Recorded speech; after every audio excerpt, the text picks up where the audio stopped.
the mysterious, ghost-filled Clinton Road of northern New Jersey, heading to the job site. Hey everyone, it's Tim, the Rock Whisperer, and I'm here in West Milford, New Jersey on the infamous road, Clinton Road. It's a very, very spooky travel down this road. There's many, many ghost stories. It's about a 12-mile road. In the middle of it is Dead Man's Curve. Dead Man's Curve is a big twist in the road and there's a bridge there. And if you go there at midnight, the ghosts come out. When I was a little kid, because I grew up in this town, we used to go back there all the time and scare our friends. These stories go way, way, way back, all the way back to 1905, actually, I believe it is. A whole bunch of myths out there, so check it out and you'll find a lot of different stories about how spooky this area really is.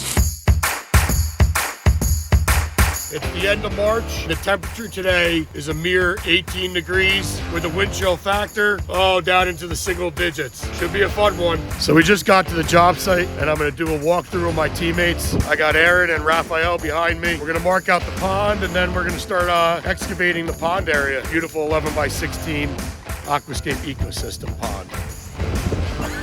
It's a little icy out here this morning. We just got done removing the grass from the area that the pond's gonna go. You can see that behind me. And now we're gonna get ready to excavate the first area, which will be the first shelf, roughly about 12 inches deep.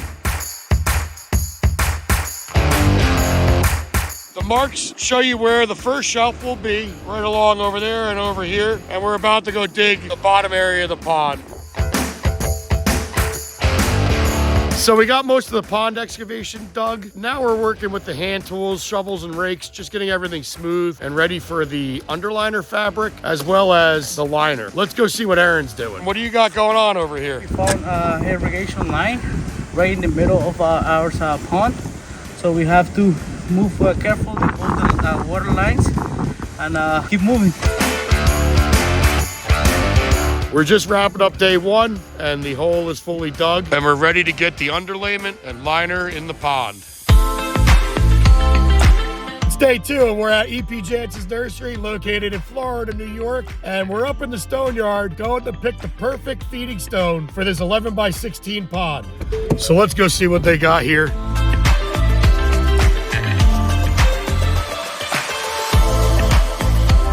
We're getting ready to set the skimmer in. Aaron is using the transit here to make sure the water level is correct. We're looking for a 4-inch edge above the water. And we took our edge height from this area right here because that's where the feeding stone is gonna go in. We also have put down a layer of sand at the bottom of the pond due to the fact that the soil is very rocky.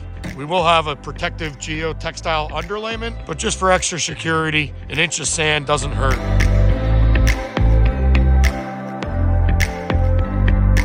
Go!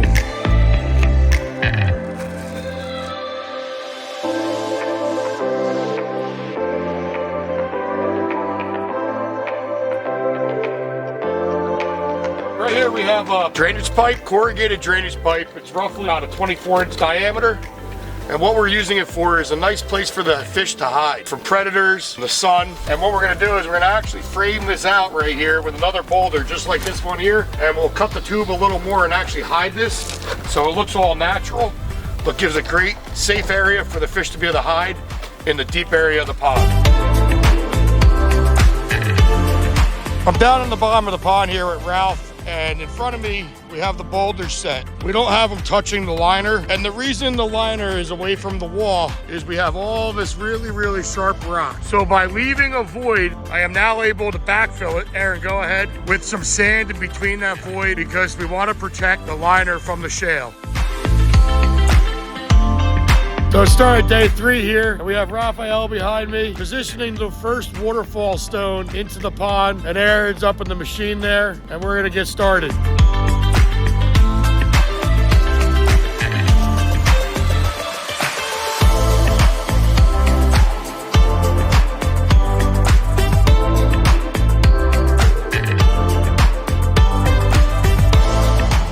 Getting the area set for the step and the feeding stone, and we have Aaron over here. Aaron, what are you working on? I'm putting on the faceplate in the skimmer. So I'm making it ready. So in front of me here is the Aquascape Signature 1000 skimmer that Aaron is putting the faceplate on. And this is where the pump is housed, and it's the pre-filter to the ecosystem. It's where all the large debris is gathered. So we're starting off day 4 at the project in West Milford, New Jersey, driving down the mysterious ghost-filled Clinton Road of northern New Jersey, heading to the job site. We're here finishing up the pond edges and tucking all the liner. We have the transit set to the liner height that it needs to be to retain the water, and Ralphie's gonna go around and check to make sure our feeding rock is the proper height. That beeping sound means that it's pretty close and we're ready to fold the liner.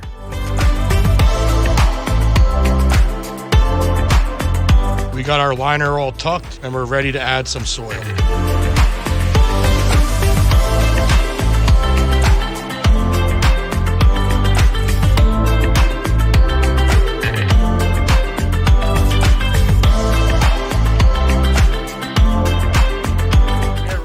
Fill the pond of water, so I have to cover all the showing liner pieces paws with gravel.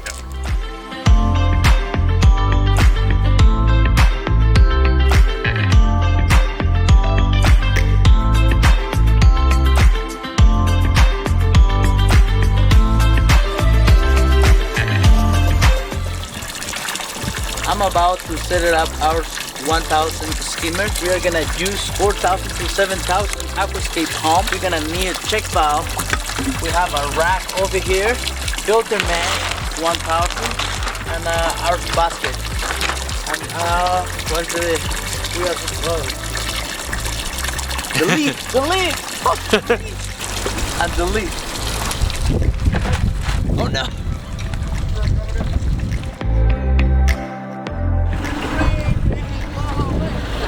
Rain, go away!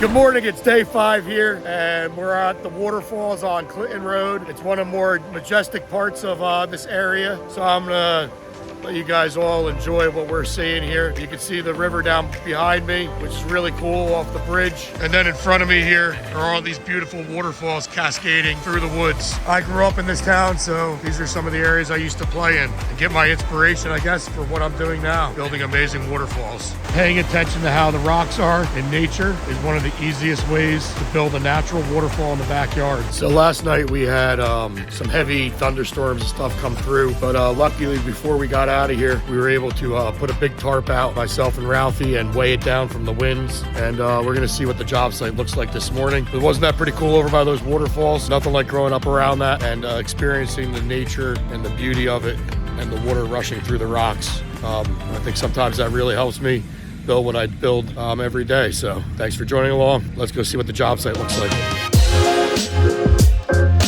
Aaron is here trying to take off all the sediment off the rocks and from inside the gravel. And when he's done, he'll pump the dirty water out into the woods.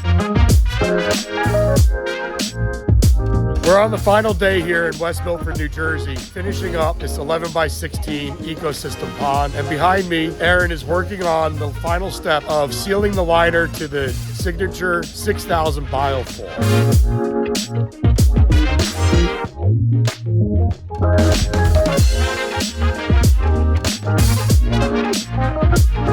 So all the faceplate screws are in and the liner is sealed to the biofall filter, and we're ready to finish off the waterfall.